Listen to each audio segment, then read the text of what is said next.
கர்த்தருடைய வார்த்தை கேட்கக்கூடி வந்திருக்கும் உங்கள் அனைவருக்கும் ஆண்டவராய் இயேசு கிறிஸ்து நாமத்தினால் நல்வாழ்த்துக்களை தெரிவித்துக் கொள்கிறேன். நம்முடைய பிதாவாகிய தேவனாலும் கர்த்தராகிய இயேசு கிறிஸ்துனாலும் உங்களுக்கு கிருபையும் சமாதானம் உண்டாவதாக. கடந்த வாரத்தில் நாம் பார்த்த சத்தியத்தின் செய்தியின் தலைப்பு என்னவென்றால், பொறாமை தேவனுடைய குணம் அல்ல, பிசாசின் குணம். பொறாமை தேவனுடைய குணம் அல்ல, பிசாசின் குணம். பொறாமை குறித்து நாம் அதிகமாகவே பார்த்தோம் பாருங்க. கடந்த வாரத்தில் பொறாமை எப்படி ஒரு மனுஷனுக்குள்ளாக வருகிறது, மனுஷனுக்குள்ளாக வந்தால் அந்த மனிதனுடைய நிலைமையே முற்றிலும் மாறுகிறது. தேவனுக்கு ஒத்த சிந்தனை சிந்திக்காமல் பிசாசின் கிரியைகளுக்கு உட்பட்டு தன்னுடைய வாழ்க்கையின் பெரும்பகுதியை தேவனுக்கு செலவழிக்காமல் பிசாசுக்கு செலவழித்து விடுகிறான் என்று நாம் பார்த்தோம். எந்த ஒரு ஆசீர்வாதம் இருக்காது பிசாசுக்கு நேரத்தையும் காலத்தையும் செலவிடும்போது. தேவனுக்கு நாம் நேரத்தையும் காலத்தையும் செலவிடும்போது மிகப்பெரிய ஆசீர்வாதங்கள் நாம் பெற்று செல்கிறோம். எனவே தான் நாம் கடந்த வாரத்தில் விவரமாக பார்த்தோம், பொறாமை தேவனுடைய குணம் அல்ல, பிசாசின் குணம் என்று. இந்த வாரம் நாம் பார்க்க போகிற சத்தியத்தின் செய்தியின் தலைப்பு என்னவென்றால், எனக்குள்ளே பரிசுத்த ஆவியானவர். எனக்குள்ளே பரிசுத்த ஆவியானவர். எல்லாரும் சொல்லுவோம், எனக்குள்ளே பரிசுத்த ஆவியானவர். பாருங்களேன், எனக்குள்ளே பரிசுத்த ஆவியானவர், எனக்குள்ளே பரிசுத்த ஆவியானவர். நீங்க இந்த செய்தியின் தலைப்பை நீங்க நல்லா பார்த்துக்கணும். எனக்குள்ளே பரிசுத்த ஆவியானவர் அப்படின்னா, அசுத்த ஆவின்னு ஒன்று இருக்கு, பரிசுத்த ஆவின்னு ஒன்று இருந்தா அசுத்த ஆவின்னு ஒன்று இருக்கு. இருள் என்று ஒன்று இருந்தால் வெளிச்சம் என்று ஒன்று இருக்குது. இருள் என்று ஒன்று இருந்தால் வெளிச்சம் என்று ஒன்று இருக்கிறது. வெற்றி என்று ஒன்று இருந்தால் தோல்வி என்று ஒன்று இருக்கிறது. எல்லாவற்றுக்கும் எதிர்ச்சொல் இருக்கிறதுங்க. எனவே தான் எனக்குள்ளே பரிசுத்த ஆவியானவர் கர்த்தர் தலைப்பு கொடுத்தாரு. ஏன்னா இன்னைக்கு அநேகர் வெற்றி இல்லாமல் தோல்வியில் ஒரு வாழ்க்கை வாழ்ந்து கொண்டு இருக்கிறார்கள். குடும்பத்திலும், வேலை ஸ்தலங்களிலும், வியாபார ஸ்தலங்களிலும், மற்றும் எல்லா இடங்களிலும். அங்கெல்லாம் பார்த்தீங்கன்னா அசுத்த ஆவி செயல்பட்டு கொண்டு இருக்கிறது. ஆனால் பரிசுத்த ஆவியானவர் ஆட்கொள்ளும் போது, பரிசுத்த ஆவியானவர் ஒரு மனிதனுடைய இருதயத்தில் இருக்கும்போது வெற்றி, செழிப்பு, ஆசீர்வாதம் தான். தோல்வி, வெறுமை, ஒழுங்கின்மை இவையாவும் வராது பாருங்க. பரிசுத்த ஆவியானவரை நீங்க யோசிக்கலாம், கிறிஸ்தவர்களாக இருக்க நாம் கிறிஸ்தவத்தில் திருத்துவங்கள் இருக்கிறது. 3 நபர்கள் கொண்ட ஒரே தேவனை நாம் ஆராதிக்கிறோம்.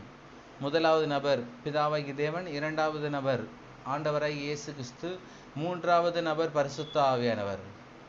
பிதாவாகிய தேவன் இயேசு கிறிஸ்துவ புதிய ஏற்பாட்டு காலத்துல இந்த பூமியில பிறக்க செய்தார். ஏற்ற நேரத்துல இயேசு கிறிஸ்து கல்வாரி சிலுவையில் அடிக்கப்பட்டு மரித்து 3ஆம் நாள் உயிரோடு எழுந்து 40 நாள் கழித்து அவர்கள் பரமேறி சென்றவுடன் தேற்றரவாளனாகிய பரிசுத்த ஆவியினர் இந்த பூமியில் அனுப்பினார் என்று நாம் பார்க்கிறோம்.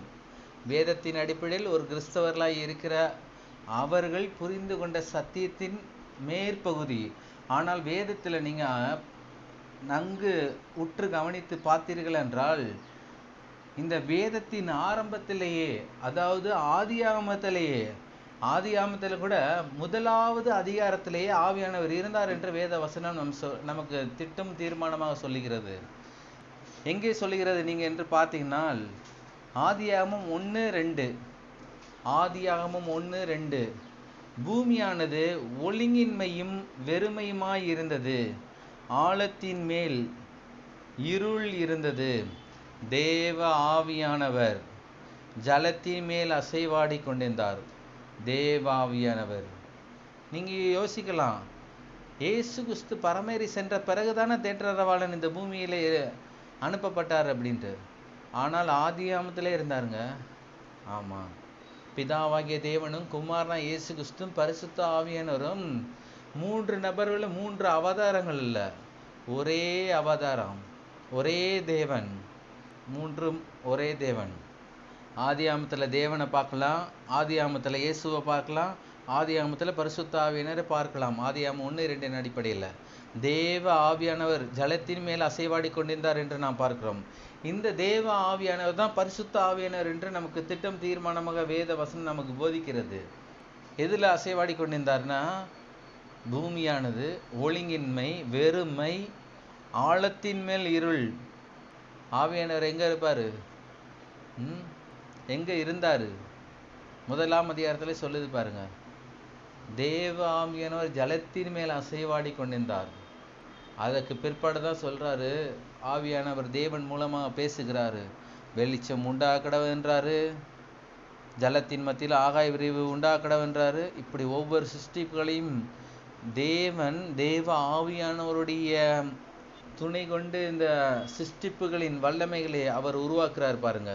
எனவே தான் நீங்கள் நன்கு புரிந்து கொள்ள வேண்டும், இயேசுவை ஏற்றுக்கொண்ட ஒவ்வொரு தேவனுடைய பிள்ளைகளும் பரிசுத்த ஆவியானவர் புதிய ஏற்பாட்டு காலகட்டத்தில் கொடுக்கவில்லை. பரிசுத்த ஆவியானவர் அவர் எப்பொழுதும் இருந்தவராகவே இருக்கிறார், இருக்கிறவராகவே இருக்கிறார். அவர் எப்பொழுதும் இருக்கிறார். இயேசு கிறிஸ்து பரமேறி சென்ற பிறகு சொல்றார் பாருங்க, நான் போய் உங்களுக்காக தேற்றரவாளனை அனுப்புகிறேன் என்றார். அப்பனா என்ன? அவர் அங்கதான் இருக்காரு. நமக்கு புரியும்படியாக தான் புதிய ஏற்பாடு காலத்தில் இயேசு மரித்த பிறகு இங்கே வர்றாரு அப்படின்றோம். ஆனால் வேதத்தில் நாம் பார்த்தோம் என்றால், பிதாவாகிய தேவன், குமாரனாய் இயேசு கிறிஸ்து, பரிசுத்த ஆவியானவர், இவர்கள் மூவருமே இந்த உலகங்கள், பூமி இல்லை, இந்த உலகங்கள் உண்டாவதற்கு முன்பதாகவே அவர்கள் இருந்தவராகவே இருக்கிறார்கள். நம்முடைய காலகட்டத்துக்கு தந்தாற்போல் முதலாவது பிதாவாகிய தேவன் பல ஆண்டுகளாக இந்த பூமியில பல காரியங்களை செய்தார் ஜனங்கள் மத்தியில. அடுத்து குமாரனாய் இயேசு கிறிஸ்து 33 வருடங்கள் பல காரியங்கள் செய்து கொண்டு சென்றார்கள். அடுத்து பரிசுத்த ஆவியானவர், இவர்கள் மூவருமே ஒரே நபர் தான் பாருங்க, ஒரே நபர் தான். இதற்கு நீங்க சற்று நீங்க புரியும்படியா நான் ஒரு காரியத்தை சொல்றேன் பாருங்க. ஒரு ஃப்ரிட்ஜ் எடுத்துக்கோங்க. ஒரு ஃப்ரிட்ஜில் ஒரு கப்பில் தண்ணியை கொண்டு போய் வைங்க. அந்த தண்ணி தான் என்னது? பிதாவாகிய தேவன். நீங்கள் ஃப்ரீசரில் வச்சு கொஞ்ச நேரம் கழித்து பார்த்தீங்கன்னா கட்டி ஆயிரும், ஐஸ் ஆயிரும். அந்த ஐஸ் தான் என்னது? குமாரனாய் இயேசு கிறிஸ்து. அதே ஐஸ் எடுத்து நீங்கள் வெளியே வச்சு ஒரு 10 நிமிஷம் கழித்து நீங்கள் பார்த்தீங்கன்னா ஆவியாயிரும். அதுதான் பரிசுத்த ஆவியானவர். ஒரே தண்ணி தான், ஐஸாகவும் மாறும், ஆவியாகவும் வரும். அதுதான் நீங்கள் நன்கு புரிந்து கொள்ள வேண்டும். இயேசு கிறிஸ்துவோடைய தேவனுடைய பிள்ளைகள் திருத்துவத்தை குறித்து நன்கு புரிந்து கொள்ளணும். திருத்துவத்தை குறித்து நன்கு புரிந்து கொண்டால்தான் கிறிஸ்தவ ஜீவியத்தில், இந்த பிரபஞ்சத்தில், இந்த உலகத்தில் நாம் காண்கிற எல்லா பிரச்சனைகளையும் மேற்கொள்ள முடியும். ஒரு சூழ்நிலையில் நாம் குமாரனாய் இயேசு கிறிஸ்துவுடைய நாமத்தை கொண்டு நாம் பிசாசை ஜெயிக்க வேண்டும். ஒரு சூழ்நிலையில் பரிசுத்த ஆவியினர் துணை கொண்டு பிசாசின் காரியங்களை நாம் எதிர்த்து நிற்க வேண்டும். ஒரு சூழ்நிலையில் பிதாவாகிய தேவனுடைய வல்லமையை கொண்டு நாம் காரியங்களை ஜெயிக்க வேண்டும். எனவே தான் ஒவ்வொரு காலகட்டத்துக்கும் ஒவ்வொரு சூழ்நிலை கொடுக்கப்பட்டிருக்குது. எல்லா ரீதிகளிலும் நாம் ஒரு வெற்றியுள்ள வாழ்க்கை வாழ வேண்டுமானால் பிதாவாகிய தேவனுடைய வல்லமை, குமாரனாய் இயேசு கிறிஸ்துவின் நாமம், பரிசுத்த ஆவியானுடைய கிரியைகளை நாம் விசுவாசித்து இந்த பூமியிலே ஒரு வெற்றியுள்ள ஒரு வாழ்க்கையை வாழ வேண்டும்.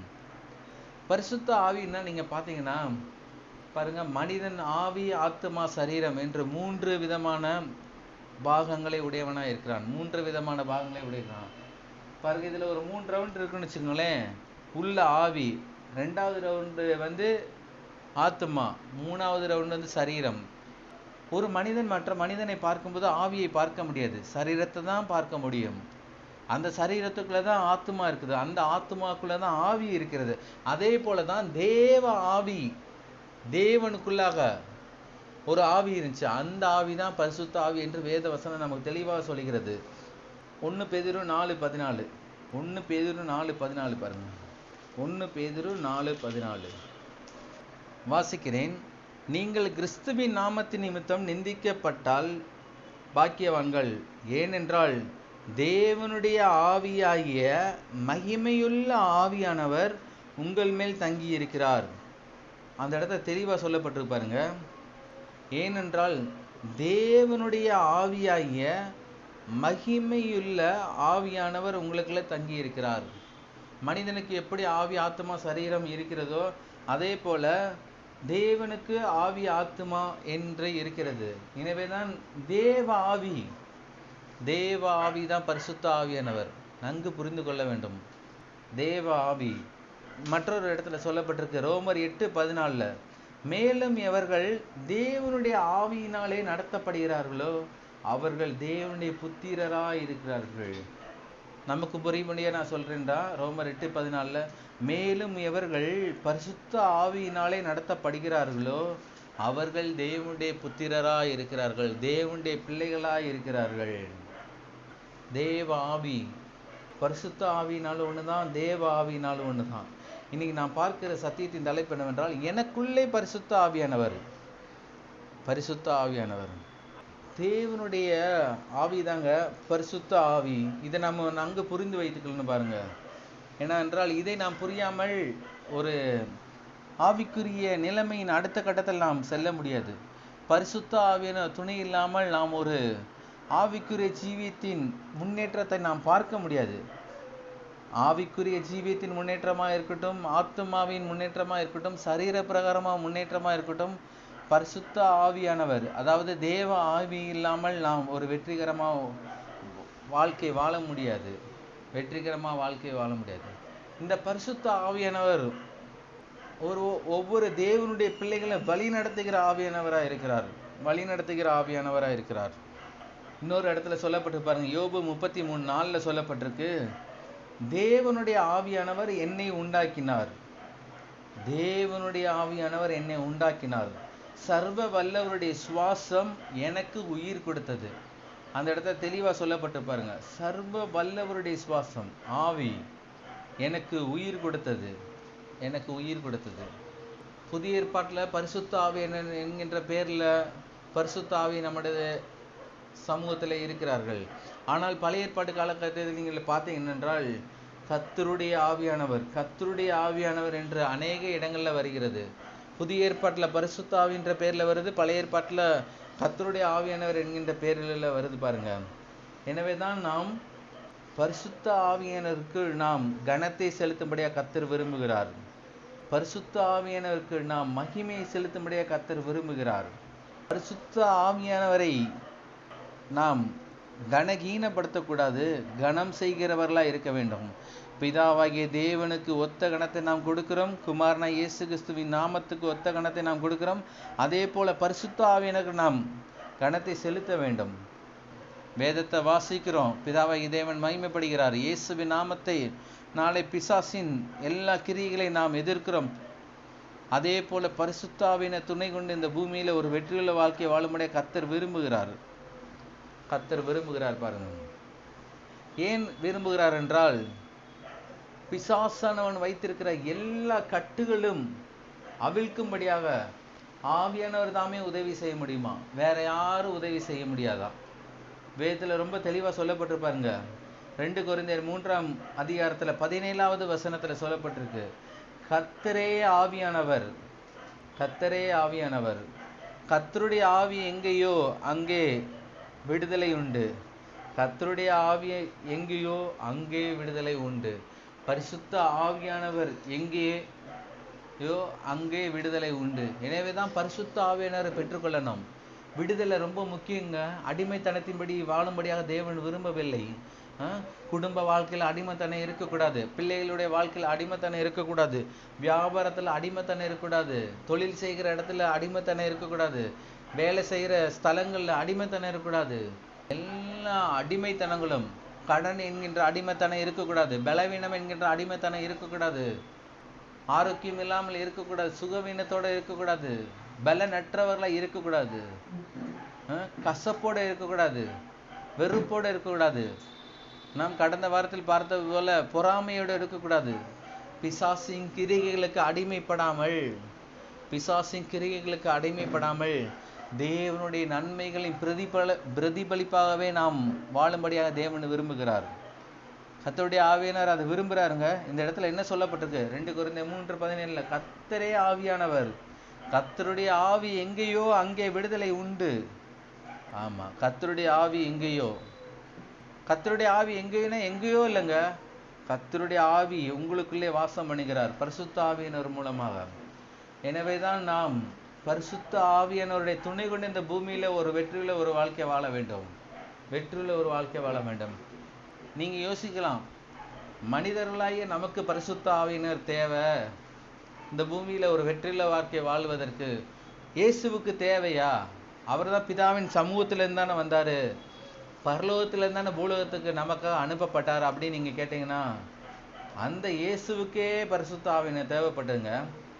அந்த இயேசுவுக்கே பரிசுத்த ஆவியினர் தேவைப்பட்டது. அண்ட சராசரங்களை உருவாக்கி தம்முடைய வல்லமையில கரத்துல வைத்திருக்கிற இயேசுவுக்கே பரிசுத்த ஆவியினர் தேவைப்பட்டது. லூக்கா 3:22 சொல்லப்பட்டிருக்கு பாருங்க. பரிசுத்த ஆவியானவர் ரூபங்கொண்டு புறாவை போல் அவர் மேல் இறங்கினார். பரிசுத்த ஆவியானவர் ரூபங்கொண்டு புறாவை போல் அவர் மேல் இறங்கினார். வானத்திலிருந்து ஒரு சத்தம் உண்டாகி, நீர் என்னுடைய நேசகுமாரன், உம்மில் பிரியமாய் இருக்கிறேன் என்று உரைத்தது. இந்த இடத்துல திருத்துவத்தை நம்ம பார்க்கிறோம் பார்த்தீங்களா? பரிசுத்த ஆவியானவர் புறாக்கு ஒப்பிடுறாங்க, ஜீவ தண்ணீருக்கு ஜீவ வார்த்தைக்கு ஒப்பிடுறாங்க. பரிசுத்த ஆவியானவர் இயேசு மேல இறங்குறாரு. இயேசு மேல இறங்கும் போது வானத்திலிருந்து ஒரு சத்தம், அந்த சத்தம் எப்படி துணிச்சிருக்கும் பாருங்க. குமாரன் இயேசுவின் காதுல விழுந்திருக்கு பாருங்க. நீர் என்னுடைய நேசகுமாரன், உம்மில் பிரியமாயிருக்கிறேன் என்று உரைத்தது. நீர் என்னுடைய நேசகுமாரன்.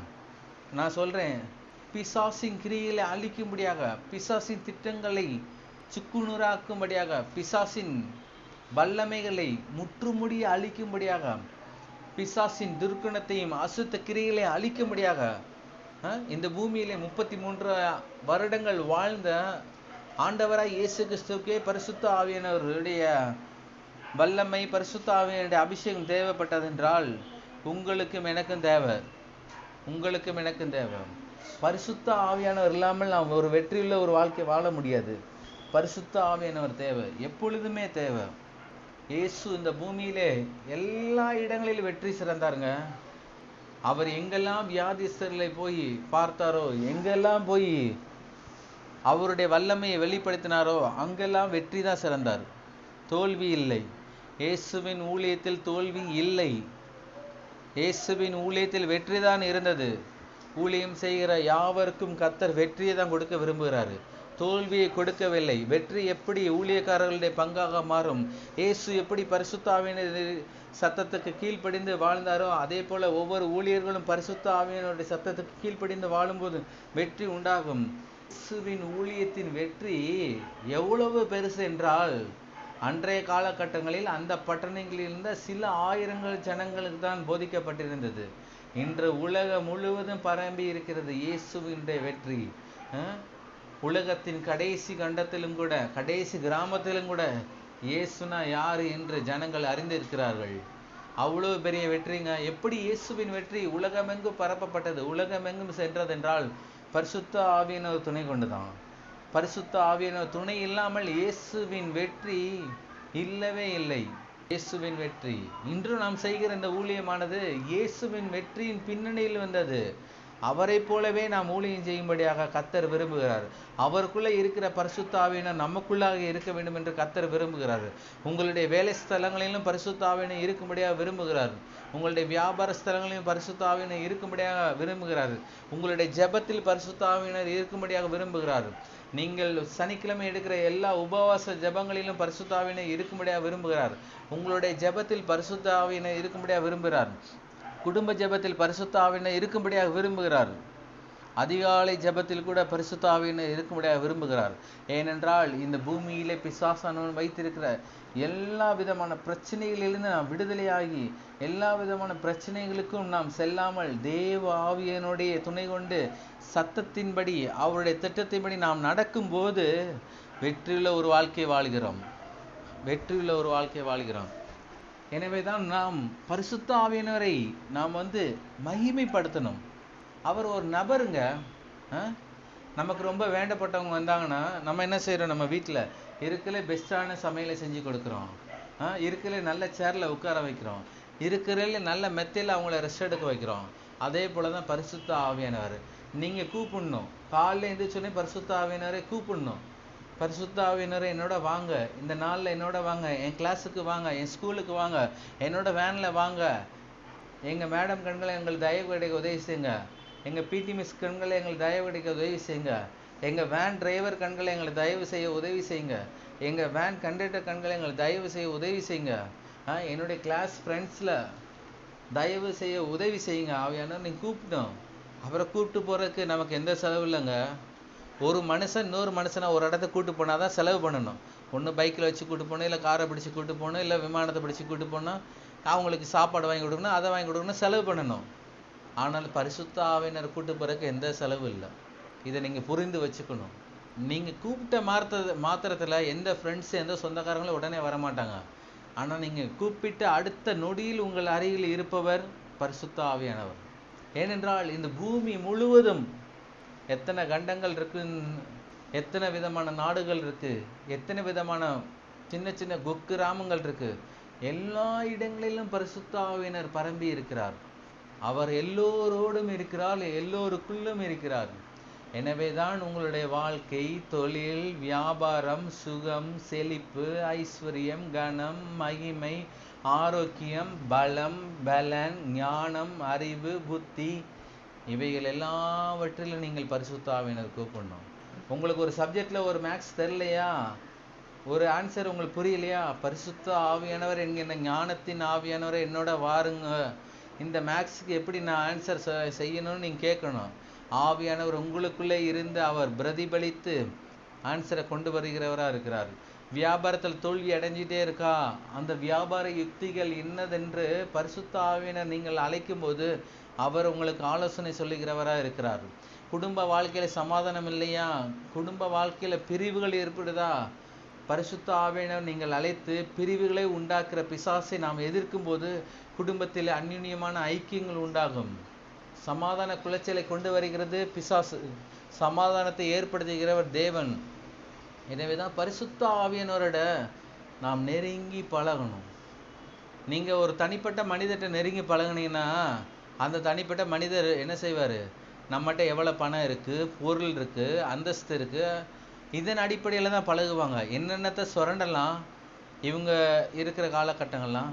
ஆனால் பரிசுத்த ஆவியானோட நீங்கள் எவ்வளோக்கு எவ்வளோ நெருங்கி பழகினாலும் அவர் பொறாமை கொள்ளாத பரிசுத்த ஆவியானவர், உங்களை ஆசீர்வதிக்கும்படியாகவே உங்களுக்குள்ளே இருந்து வழி நடத்துகிற பரிசுத்த ஆவியானவர், உங்களை ஆசீர்வதிப்பதற்காகவே உங்களுக்குள்ளே இருந்து உங்களை நேர் வழியில் நடத்துகிற பரிசுத்த ஆவியானவர். எனவே தான் பரிசுத்த ஆவியானவர் அவர் ஒரு நபர், ஆனால் கண்ணுக்கு தெரிய மாட்டார். ஆனால் கிறிஸ்தவர்களாகிய உங்களுக்கு, விசுவாசிகளாகிய உங்களுக்கு, தேவனுடைய பிள்ளைகளாகிய உங்களுக்கு பரிசுத்த ஆவியானவருடைய தொடுதலையும் உணர்தலையும் நீங்கள் பெற்றுக்கொள்ள முடியும்.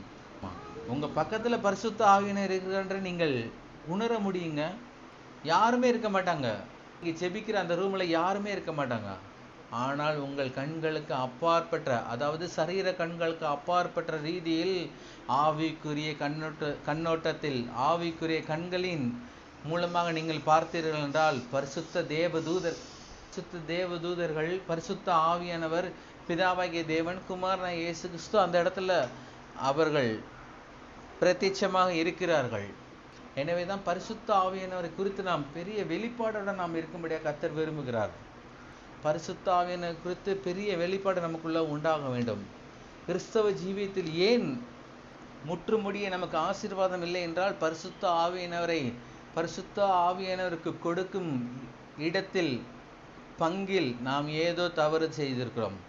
பிதாவாகிய தேவனை நாம் கனம் பண்ணுகிறோம், குமாரனாகிய இயேசு கிறிஸ்துவ நாமத்தினாலே நாம் கனம் பண்ணுகிறோம்.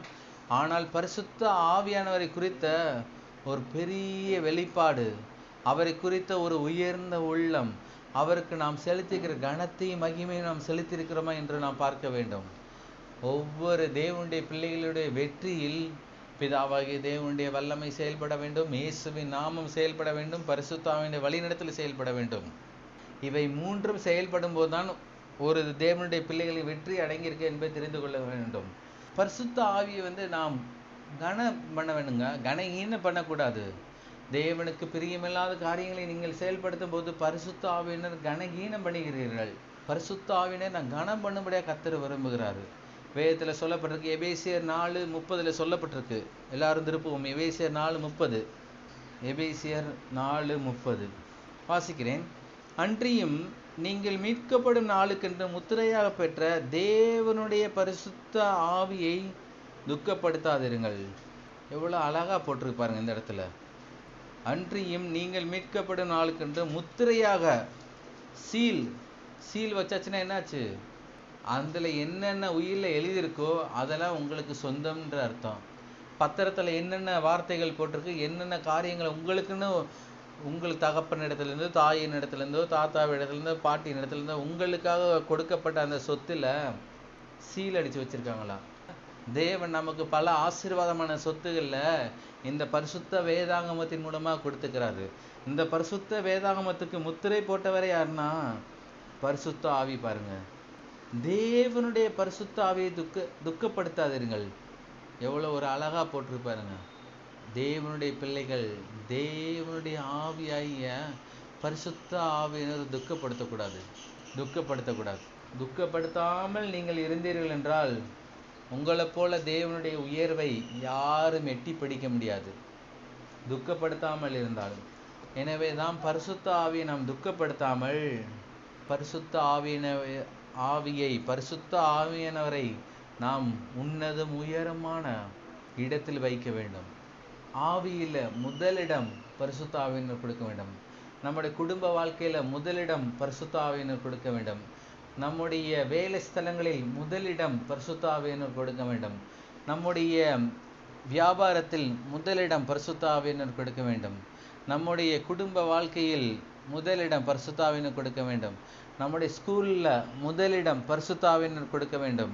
நம்முடைய ஊழியத்தில் முதலிடம் பரிசுத்த ஆவியினர் கொடுக்க வேண்டும்.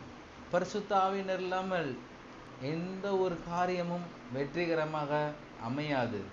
ஆனால் பரிசுத்த ஆவி இருந்துச்சு என்றால் அதே போல ஒரு ஆசீர்வதிக்கப்பட்ட ஊழியம், குடும்பம், வியாபார ஸ்தலம், வேலை ஸ்தலம் இருக்கவே இருக்காது. அந்த அளவுக்கு ஆவியானவர் உங்களுக்கு ஆசீர்வாதத்தை வர்ஷிக்க பண்ணுகிறவர்களாக இருக்கிறாருங்க. ஆமாம். எனவே தான் பரிசுத்த ஆவியை குறித்து நீங்கள் இன்னும் வேதத்தில் அதிகமாக கற்றுக்கொள்ளுங்கள். இந்த வாரம் முழுவதும் நீங்கள் செய்ய வேண்டிய ஒரே காரியம் தான், எனக்குள்ளே பரிசுத்த ஆவியானவர், எனக்குள்ளே, எனக்கு வெளியில் இல்லை, எனக்குள்ளே. நான் சொல்கிறேன், உங்களுக்குள்ள பரிசுத்த ஆவியினர் இருக்கும்போது உங்களுடைய இருதயம், உங்களுடைய ஆவி கர்த்தர் தந்த தீபமாக இருக்கிறது. அந்த தீபம் என்கின்ற வெளிச்சத்தில் நீங்கள் நடக்கும்போது உங்களுடைய வாழ்க்கை இப்பொழுது இருக்க பார்க்கலாம் 1000 மடங்கு ஆசீர்வதிக்கப்படும். உங்களுடைய ஜெபங்களுக்கு நீங்கள் ஜெபிப்பதற்கு முன்பதாகவே பதில் உங்களுடைய சமூகத்தில் வந்து நிற்கும். நீங்கள் உபவாசத்தில் ஜெபிக்கிற பல காரியங்களுக்கு பதில் உங்கள் அருகிலேயே இருக்கும். பரிசுத்த ஆவியானவரை எந்த அளவுக்கு நீங்கள் உயர்த்துகிறீர்களோ அந்த அளவுக்கு இயற்கைக்கு அப்பாற்பட்ட ரீதியில் நம்முடைய முற்பிதாவாகிய யோசுவாவை குறித்து நாம் பார்க்கிறோம். சூரியனையும் சந்திரனையும் ஒரு யுத்த காலத்தில் நிறுத்தினார் என்று. அதே போல கர்த்தருடைய ஆவியை பெற்ற நீங்கள், கர்த்தருடைய பரிசுத்த ஆவியை பெற்ற நீங்கள், தேவ ஆவியாகிய பரிசுத்த ஆவியினரை பெற்ற நீங்கள், உங்களுக்காக அண்ட சராசரங்களும் அசைக்கப்படும். உங்களுக்காக அண்ட சராசரங்களும் அசைக்கப்படும். உங்களுக்காக கர்த்தர் எதையும் எப்படியும் செய்ய வல்லவருங்க. உங்களுக்காக கர்த்தர் எதையும் எப்படியும் யார் மூலமாகவும் செய்ய அவர் உண்மையுள்ள தேவனாக இருக்கிறார். நீங்கள் நினச்சி கூட பார்த்துருக்க மாட்டீங்க, நான் 8வது 10வது ரேங்கில் இருக்கேன், என்னைக்கு நான் ஃபஸ்ட் ரேங்க் எடுக்க போகிறேன்ட்டு. ஆவியின் அபிஷேகத்தை பெற்ற நீங்கள், ஆவியானவர் துணை கொண்டு நீங்கள் எழுதும்போது, நீங்கள் படிக்கும்போது, நீங்கள் ஸ்கூலுக்கு போகும்போது வரும்போதும் பரிசுத்த ஆவியினரை முன்னிலைப்படுத்துவீர்கள் என்றால் அந்த பரிசுத்த ஆவியினர் உங்களுக்கு எல்லா விதங்களிலும் உதவி செய்ய அவர் வல்லவராக இருக்கிறார். மேடம் கண்களில் தயவு கிடைக்கும். எந்த மேடத்தை பார்த்து நான் பயப்பட தேவையில்லை. ஏனென்றால் கர்த்தருக்கு பயப்படுதலை ஞானத்தின் ஆரம்பம். கர்த்தர் ஒருவருக்கு நான் பயந்தா போகணும், மற்றவர்கள் மரியாதை செலுத்த வேண்டும்.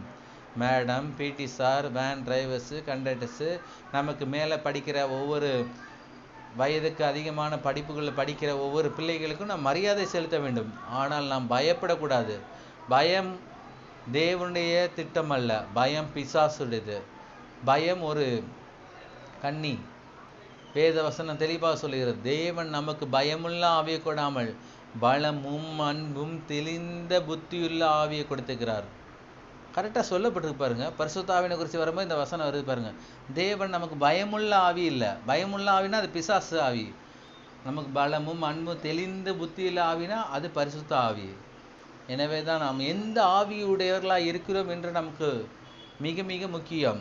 சில நேரங்களில் பரிசுத்த ஆவியினரை மகிமைப்படுத்திக்கிட்டு சில நேரங்களில் பயத்தின் அடிப்படையில் பிசாசின் ஆவியை நாம் மகிமைப்படுத்தக்கூடாது. நாம் இரு வெவ்வேறான பாதைகளை செல்கிறவர்கள. நாம் ஒரே வழியை தெரிந்து கொண்டவர்கள். எந்த வழி? ஆண்டவராய் இயேசு கிறிஸ்துவின் வழி. நானே வழி, நானே சத்தியம் என்று வேதவசனம் நமக்கு போதிக்கிறது. எனவே தான் பரிசுத்த ஆவியினரை நான் கனப்படுத்தணும். இந்த வாரம் முழுவதும் தியானிங்க, எனக்குள்ளே பரிசுத்த ஆவியானவர். நாம் யார்கிட்ட கோபமா பேசுகிறோமா, அப்போ பரிசுத்த ஆவியானவர் இல்லை. இருக்கிறாரு நம்மளோட கூட, ஆனால் நீங்கள் கோபமாக பேசும்போது சற்று விலகிறாரு ஆவியிலேருந்து. அப்புறம் நீங்கள் சாந்தமான பிறகு, சமாதானமான பிறகு, அப்புறம் உள்ள உங்களுடைய இருதயத்தில் வாசம் பண்ணுகிறார். பரிசுத்த ஆவியினர் அவர் ஒரு நபருங்க. அவர் அடிக்கடி இருதயத்திலேருந்து வெளியே அனுப்புறதும் உள்ளே சேர்க்குறதும், வெளியே அனுப்புறதும் உள்ளே சேர்க்குறமா இருக்கக்கூடாது. அது ஒரு ஆவிக்குரிய முன்னேற்றத்தின் தன்மையை அது இழக்க செய்கிறது. எனவே தான் நாம் எப்பொழுதும் பரிசுத்த ஆவியினரை நம்முடைய உள்ளத்தில், இல்லத்தில், வீடுகளில் குடியிருக்கும்படியாகவே தேவன் விரும்புகிறார். எப்பொழுதுமே நாம் பிசாசுக்கு இடம் கொடுக்கும்போது பரிசுத்த ஆவியானவர் வெளியே போகிறாரு. ஆனால் நீங்கள் பிசாசுக்கு இடம் கொடுக்காமல் இருந்து பிசாசின் கிரியைகளை நீங்கள் எதிர்த்து நிற்கும்போது தேவ ஆவியினர் உங்களுக்குள்ளே இருந்து உங்களை கொண்டு அவர் பெரிய காரியங்களை செய்கிறவராக இருக்கிறார். யாருமே செய்ய முடியாத காரியங்கள், யாருமே செய்ய முடியாத காரியங்கள், யாருமே செய்ய முடியாத காரியங்கள். நீங்கள் ஊழியம் செய்கிறீங்களா, அந்த ஊழியத்தில் யார் எப்படி ஊழியம் செய்தாலும் அதை விட ஒரு டாப்பாக பரிசுத்த ஆவியினர் உங்களுக்குள்ளே இந்த வழி நடத்துவார். ஏனென்றால் நல்ல ஆலோசனைகளை கொடுக்கறது பரிசுத்த ஆவியினருங்க. பரிசுத்த ஆவியினர் ஒரு ஆலோசனை கொடுத்தார் என்றால் அதில் பொறாமை இருக்காது, கசப்பு இருக்காது, பெருமை இருக்காது. முதலாவது பரிசுத்த ஆவியினர் கொடுக்கின்ற காரியங்களில் பெருமை இருக்காது. இன்றைய காலகட்டங்களில் அநேக ஊழியர்களின் மத்தியில் பெருமை தான் இருக்குது. கர்த்தர் சொல்றாரு, அந்த பெருமையை வச்சு ஒன்றும் செய்ய முடியாது. ஆனால் பரிசுத்த ஆவியினர் இருந்தார் என்றால் ஒரு பலமான, ஒரு ஆசீர்வதிக்கப்பட்ட, அநேகருக்கு ஆசீர்வாதமான ஒரு ஊழியத்தை கட்டி எழுப்ப முடியும். அதே போல தான் நம்முடைய படிப்பு, வியாபார ஸ்தலம், வேலை ஸ்தலங்கள், குடும்ப வாழ்க்கை, பிள்ளைகளுடைய வாழ்க்கை, எதிர்காலம் எல்லாவற்றிலும் பரிசுத்த ஆவியினர் துணை கொள்ள வேண்டும். பரிசுத்த ஆவியினர் துணை இல்லாமல் ஒன்றும் செயல்படுத்த முடியாது, ஒன்றும் செயல்படுத்த முடியாது. நீங்கள் கேட்கலாம், பரிசுத்த ஆவியை நான் எப்படி பெற்றுக்கொள்வது? நான் புதுசாக ரட்சிக்கப்பட்டிருக்கேனே, இல்லை நான் சின்ன பிள்ளையாக இருக்கேனே, ஆவியனுடைய சத்தத்தை என்னால் கேட்க முடியுமா? தேவனுடைய சத்தத்தை என்னால் கேட்க முடியுமா? தேவன் என்னோட பேசுவாரா? ஆவியனர் என்னோட பேசுவாரா அப்படின்னு நீங்கள் கேட்கலாம். ஆவியானவர் கண்டிப்பாக பேசுவார். அவர் பேசக்கூடாத தேவன் அல்லங்க, அவர் பேசுகிற தேவன். அவர் ஜீவனுள்ள தேவன். நாம் ஆராதிக்கிற தேவன் ஜீவனுள்ள தேவன் என்பதை நீங்கள் முற்றுமுடிய புரிந்து கொள்ள வேண்டும், முற்றுமுடிய புரிந்து கொள்ள வேண்டும். நாம் ஜெபிப்பதற்கு முன்பாகவே நமக்கு பதில் கொடுக்கிறார் என்றால் அவரை போல ஒரு நல்ல தேவன் நீங்கள் பார்த்திருக்கவே முடியாது இந்த காலகட்டங்களில். பரிசுத்த ஆவியை நீங்கள் பெற்றுக்கொண்டு பரிசுத்த ஆவியனுடைய தொடர்பில் நீங்கள் 24 மணி நேரமும் இருக்கும்படியாக தேவன் விரும்புகிறார். எப்பொழுதும் நீங்கள் ஒரு இடத்துக்கு ட்ராவல் பண்ணுறீங்களா, பரிசுத்த ஆவியனை தொடர்பு கொண்டுகிட்டே இருங்க. பஸ்ஸில் போய்கிட்டே இருக்கீங்களா, வாய் பேசலனாலும் உங்களுடைய இருதயம் தேவ ஆவியனோட தொடர்பு கொண்டே இருக்க வேண்டும். ஃப்ளைட்டில் போயிட்டு இருக்கீங்களா, மற்றவங்கள் டிஸ்டர்பே இல்லாதபடிக்கு உங்களுடைய ஆவி தேவ ஆவியோடு, பரிசுத்த ஆவியோட தொடர்பில் இருக்கும்படியாக தேவன் விரும்புகிறார். அவ்விதமாக இடைவிடாமல் ஜெபம் பண்ணுங்கள் என்றால் இடைவிடாமல் தேவனுடைய சத்தத்தை கேட்டுக்கொண்டே இருங்கள். நீங்கள் தேவ ஆவியானவருடைய பேசிக்கொண்டே இருங்கள் என்று அர்த்தம். பரிசுத்த ஆவியை நாம் தொடர்பு கொள்வதற்கு தேவன் அந்நிய பாஷை என்கின்ற ஒரு ஆசீர்வாதத்தை, ஒரு அபிஷேகத்தை நம்ம கொடுத்துக்கிறார். ஆமாம், பரிசுத்த ஆவி ஈஸிங்க, யாரும் கஷ்டப்பட தேவையில்லை. இயேசு கிறிஸ்துவை சொந்த இரட்சகராக உள்ளத்திலே இல்லத்திலே ஏற்பது ஒரு வெற்றியுள்ள ஒரு வாழ்க்கையின் முதல் படி. 2வது படி ஞானஸ்தானம். 3வது பரிசுத்த ஆவி என்ற அபிஷேகத்தை நாம் பெறுவது. பரிசுத்த ஆவியின் அந்த ஞானஸ்தானத்தை நாம் பெற்றுக்கொள்வது மிக மிக முக்கியமாக இருக்கிறது. இன்னைக்கு அநேக ஜனங்கள் தேவ ஆவியனுடைய பேச நேரமே இல்லாம இருக்காங்க. தேவ ஆவியோட பேச செவிக்கிறாங்க, வேதத்தை வாசிக்கிறாங்க, ஆனால் ஆவியோட உள்ள ஒரு தொடர்பில் அவங்க தொய்வு அடைகிறார்கள்.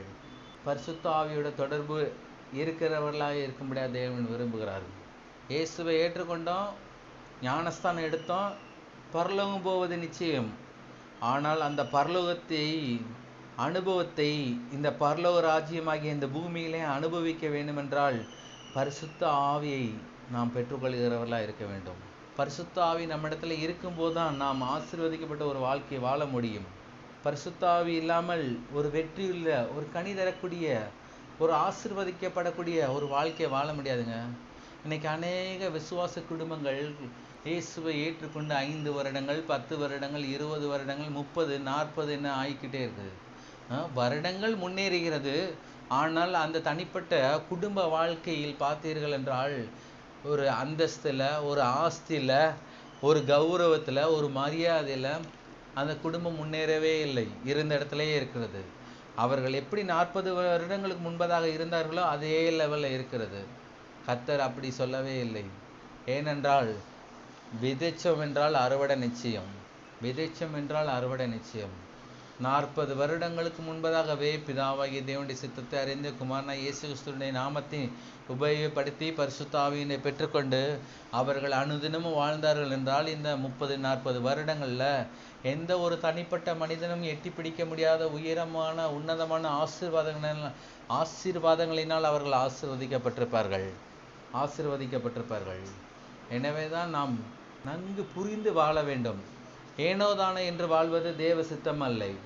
தேவ சித்தம், தேவ திட்டத்தின் அடிப்படையில் பரிசுத்த ஆவியினரை நாம் தொடர்பு கொண்டு வாழ முடியாத தேவன் விரும்புகிறார். பரிசுத்த ஆவியை பெறாதவர்கள் யாராவது இங்கே இருப்பீர்கள் என்றால், அல்லது ஆன்லைன் மூலமாக நீங்கள் கேட்டுக்கொண்டிருப்பீர்கள் என்றால், உங்களுக்காக திட்டம் தீர்மானமாக வேத வசனம் சொல்கிறது. லூக்கா எழுதின சுவிசேஷம் 11ஆம் அதிகாரம் 13வது வசனம்.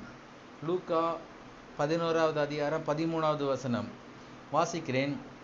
பொல்லாதவர்களை நீங்கள் உங்கள் பிள்ளைகளுக்கு நல்ல ஈவுகளை கொடுக்க அறிந்திருக்கும் போது பரமபிதாவானவர் தம்மிடத்தில் வேண்டிக் கொள்கிறவர்களுக்கு பரிசுத்த ஆவியை கொடுப்பது அதிக நிச்சயம் அல்லவா என்றார். மறுபடியும் வாசிக்கிறேன்.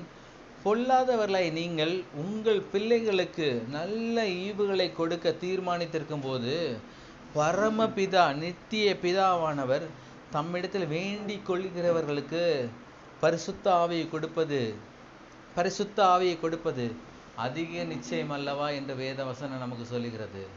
பரிசுத்த ஆவியனோட தொடர்பு கொள்ளுங்கள். பரிசுத்த ஆவியை பெறாதவர்கள் தேவ சமூகத்தில் தேவ திட்டத்தின்படி நீங்கள் கேட்டுக்கொள்ளும் போது பரிசுத்த ஆவியை கர்த்தர் உங்களுக்கு கொடுக்கிறவராக இருக்கிறார்.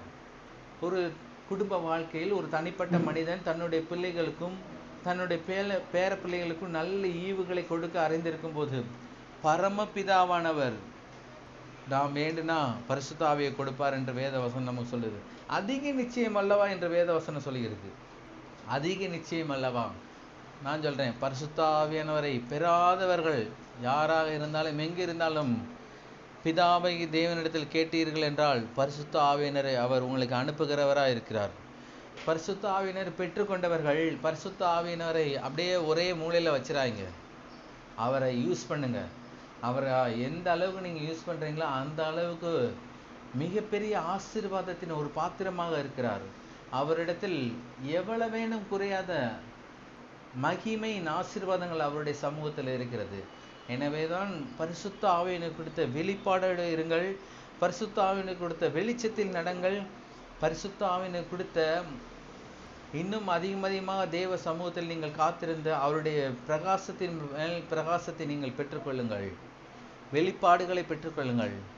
வெளிப்பாடுகளை அவரை அறிகிற அறிவினாலே நீங்கள் நிரம்புங்கள். பரிசுத்த ஆவியினவரை அறிகிற அறிவினாலே நீங்கள் நிரம்புங்கள். பரிசுத்த ஆவியினோட தொடர்பு கொள்ளுங்கள். இந்த வாரம் முழுவதும் நாம் தியானிக்க போகிற ஒரே சத்தியத்தின் தலைப்பு என்னவென்றால், எனக்குள்ளே பரிசுத்த ஆவியானவர். வேதத்தை எடுத்து நீங்கள் வாசித்து பாருங்க.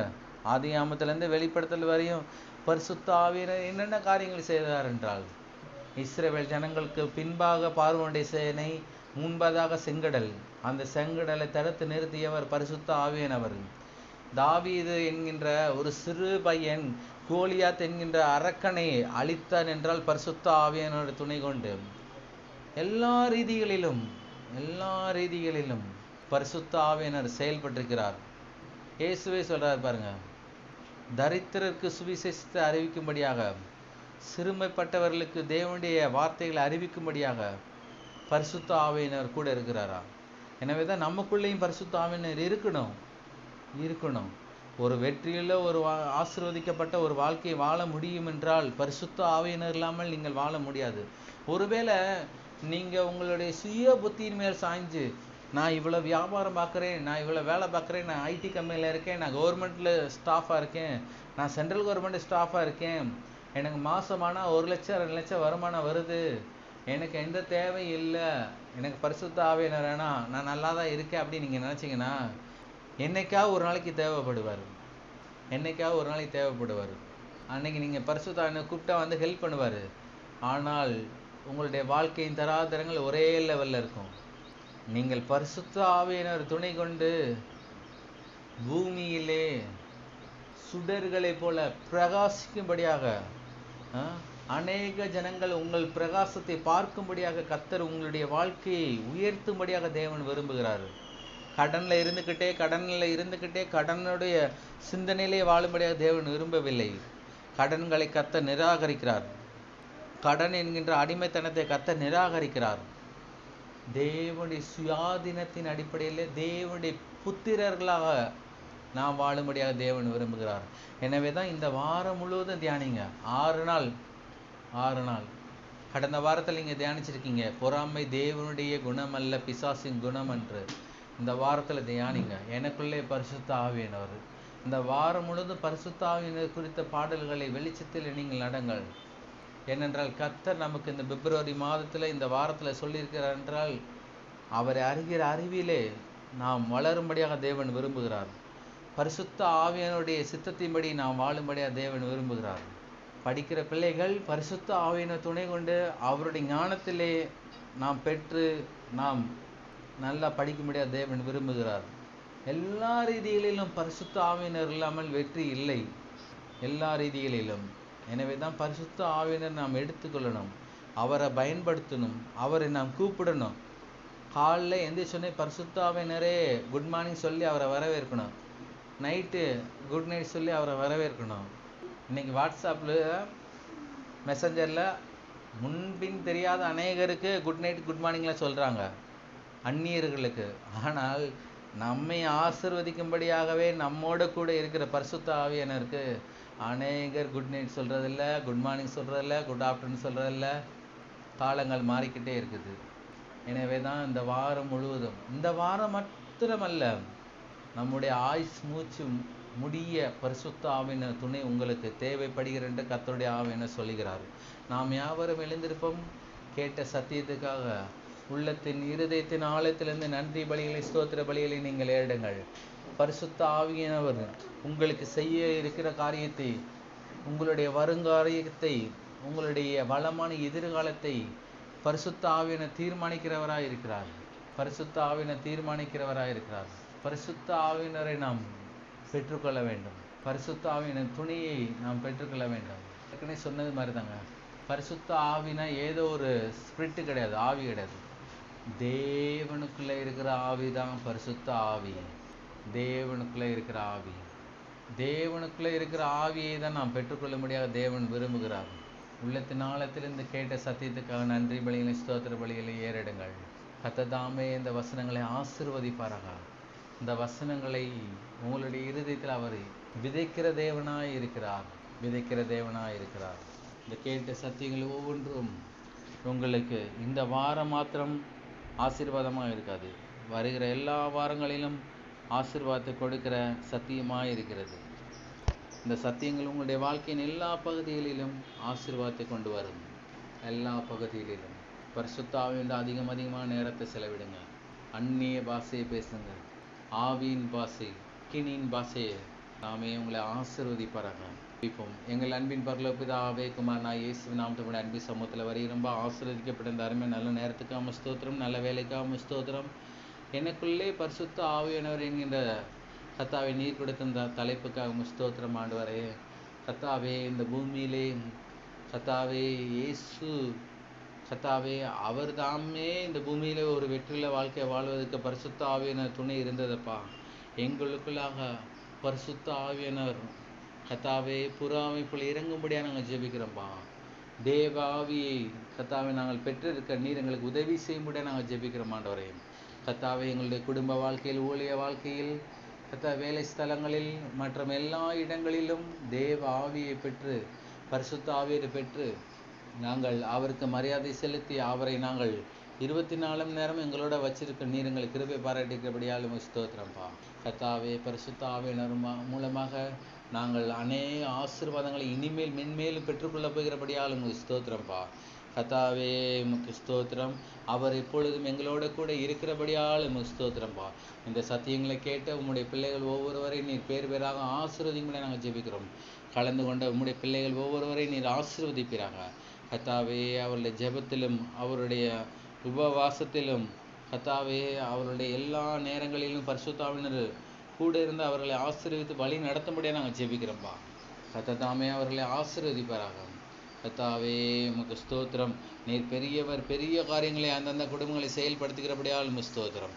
இந்த சத்தியத்தை கேட்கிற ஒவ்வொருவரையும் நீர் பேர் பேராக ஆசீர்வதிக்கும்படியாக நாங்கள் ஜெபிக்கிறோம்ப்பா. ஆபிரகாமுடைய ஆசீர்வாதங்கள் உம்முடைய பிள்ளைகளுக்கு சொந்தமாகும்படியாக நாங்கள் ஜெபிக்கிறோம், ஆசீர்வதிக்கிறோம். இயேசு கிறிஸ்து நாமத்தில் ஜெபிக்கிறோம் ஜீவனில் நல்ல பிதாவே, ஆமேன். என் ஆத்மாவே கர்த்தரை ஸ்தோத்திரி, என் முழுவதுமே அவருடைய பரிசுத்த நாமத்தை ஸ்தோத்திரி. என் ஆத்மாவே கர்த்தரை ஸ்தோத்திரி. கர்த்தர் சகல உபகாரங்களை என்றும் மறவாதே. கர்த்தர் தாமே உங்களை ஆசீர்வதிப்பாராக.